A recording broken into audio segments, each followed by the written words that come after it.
भाई मैं इस वक्त बहुत जरूरी मीटिंग में बैठी हूँ। हाँ हाँ बताती हूँ, आप इंतजार करें।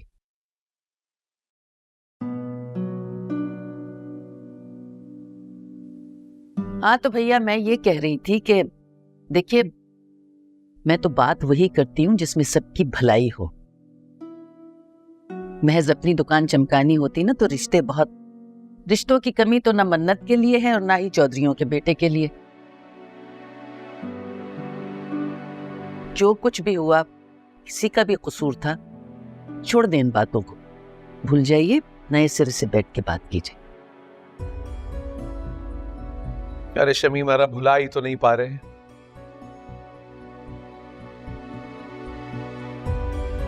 और वो लड़के की अम्मा, कितना तीखा मिजाज है उनका, बल्कि तीखा लफ्ज भी मामूली है उनके मिजाज के सामने, जहरीला ज्यादा मुनासिब रहेगा। अब सोचो, जो दूसरों के घर में इतनी बदमिजाजी का मुजाहरा करें, वो अपने घर वालों और बच्चों के साथ क्या सलूक करती होंगी। ऐसे भैया लड़का तो अच्छा था।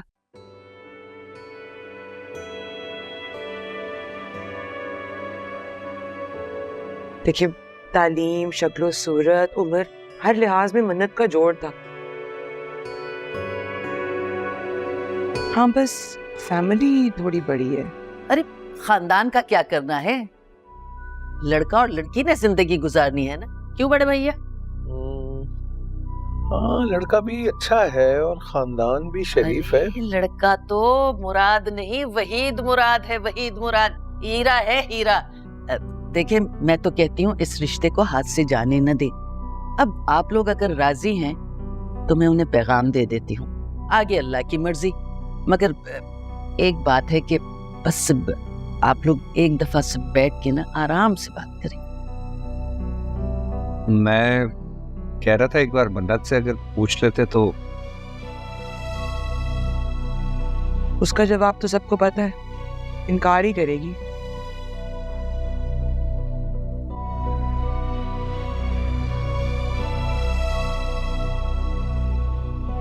किसी से पूछने की कोई जरूरत नहीं है, फैसला कर लिया हमने, हम जाएंगे उनके यहाँ।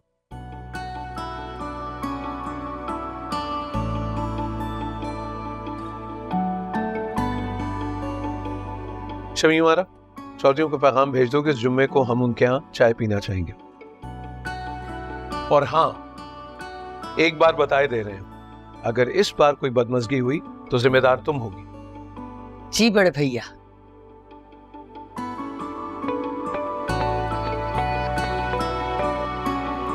जी मैं यहाँ से फारिग हो गई हूँ, आप गाड़ी भेज दें प्लीज।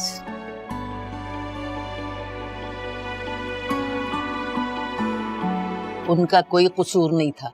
कसूर तो खैर तुम्हारा भी नहीं था।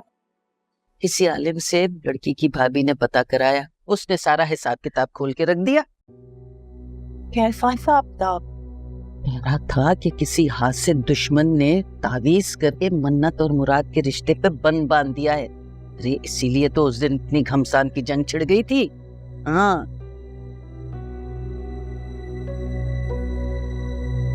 यकीनन किया होना है किसी ने जादू टूना, और मुझे अंदाजा है कि किसने किया होना है। देख रजिया सुल्ताना, तेरी भी बेटियां हैं और आगे से उनकी भी बेटियां। मन्नत घर आएगी ना तो अपने साथ औलाद नरीना भी लाएगी और घर की खुशियां भी। अरे उसके कदम ना इस घर के मुकद्दर को बदल देंगे। और क्या पता नुदरत और इतरत के यहाँ भी बेटे पैदा होने लगे तो बेचारियों के आगे पीछे लड़कियां ही हैं।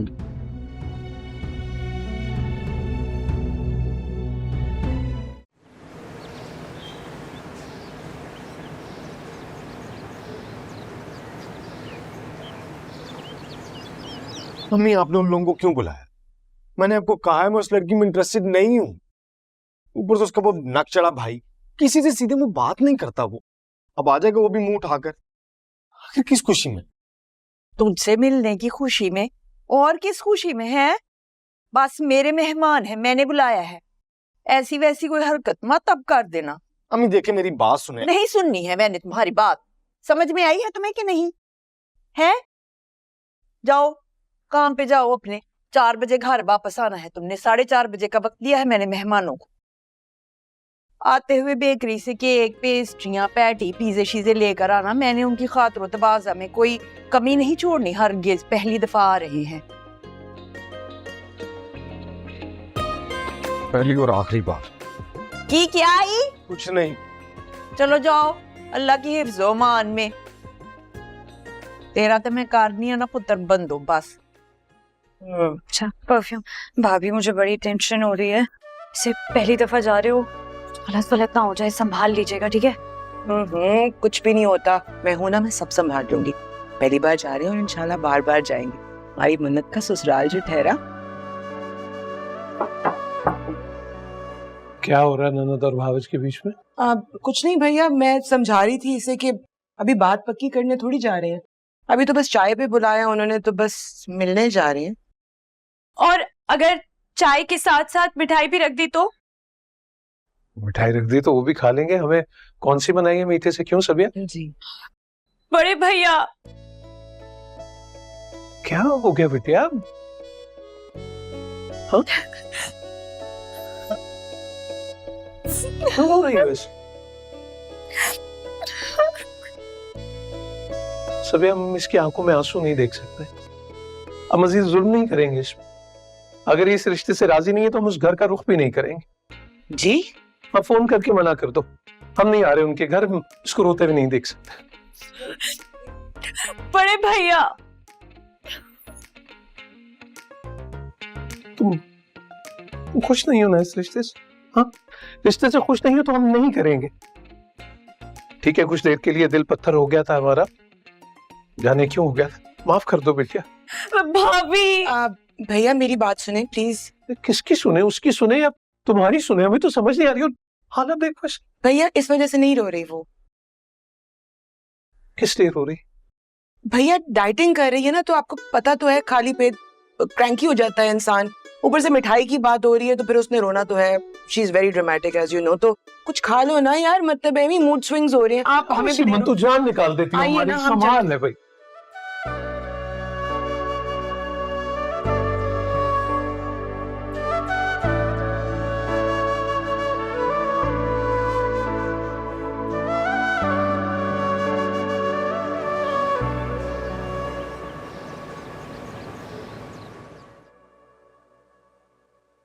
वो आ गया मेरा शहजादा बेटा।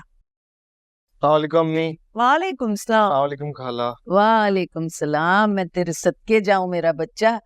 अल्लाह तेरे सेरे के फूल जल्द से जल्द खिलाए। आमीन आमीन।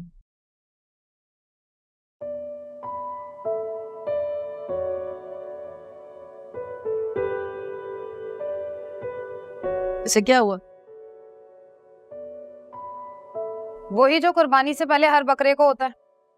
ज़िबा होने से पहले थोड़ी बहुत मज़ाहमत तो करता ही है। जबरदस्ती कोई लड़की सर पे थोपी जाएगी तो खुशी से भंगड़े तो डालेगा नहीं वो।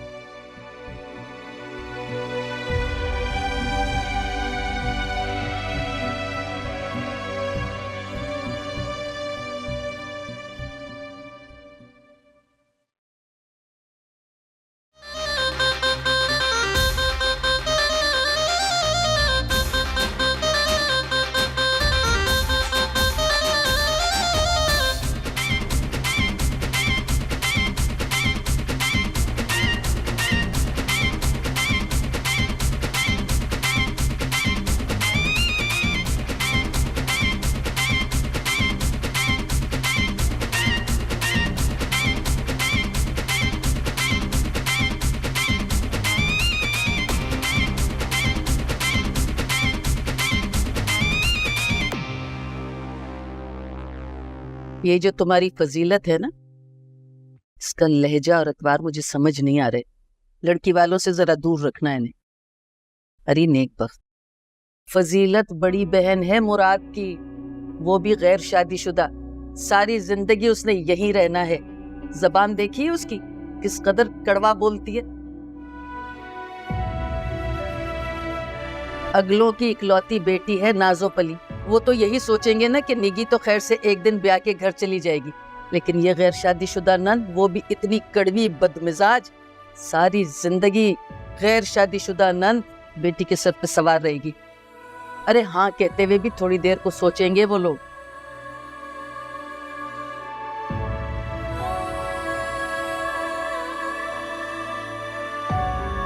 क्या करूं मैडम शमीमारा, मैं उसको छुपा तो नहीं ना सकती हूँ। वैसे भी वो अपने भाई की बहुत लाडली है। अरे भाई, एक बार रिश्ता हो जाए फिर जो जी चाहे कर लेना, फिर भले सामने आती रहे। ब्याह के घर तो आ जाए। आखिर को घर बसाना है या नहीं रजिया सुल्ताना?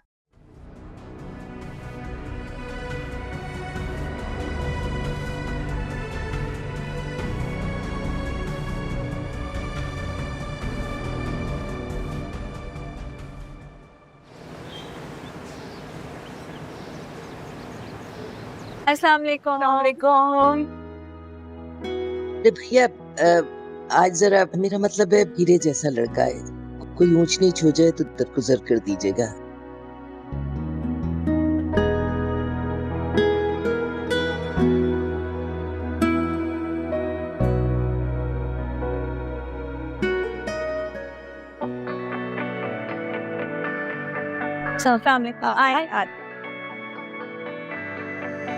घर आसानी से मिल गया आप? हाँ जी, बस ढूंढ दिया हमने। आजे आजे आजे।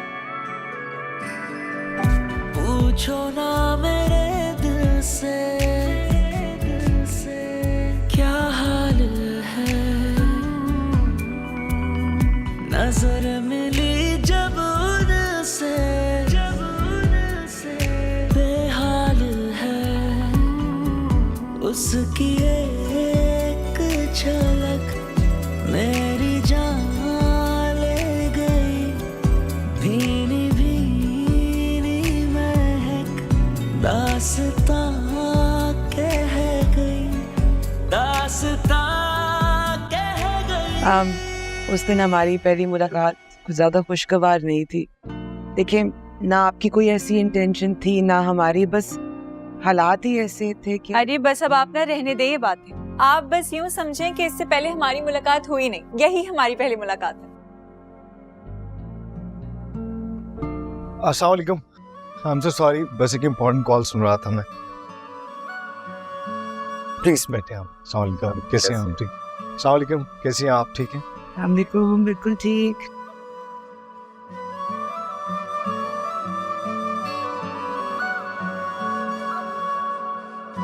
वही बरखुरदार उस रोज तो फिर मुलाकात अधूरी ही रही। क्या मसरूफियात होती हैं आपकी फारिग औकात में? अब फारिग वक्त तो होता ही नहीं है मेरे पास, बस यूं ही काम वगैरह। नहीं नहीं, माँ की टांगे दबाता है।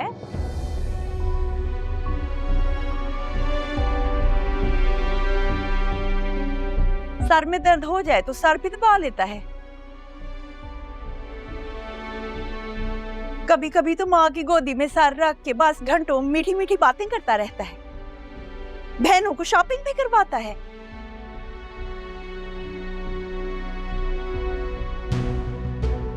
माशाल्लाह से मेरे बेटे की तो सारी जिंदगी ही अपनी माँ बहनों के इर्द गिर्द घूमती रहती है।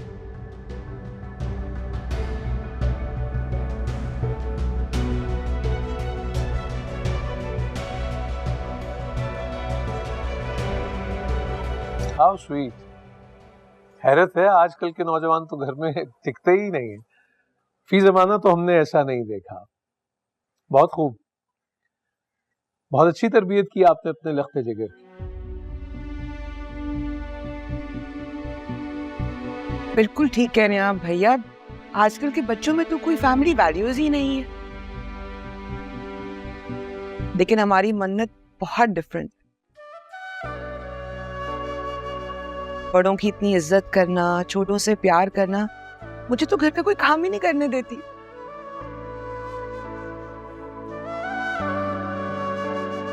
इस कदर सादतमंद और खिदमत गुजार है हमारी बच्ची के, बस बिल्कुल मुराद की तरह।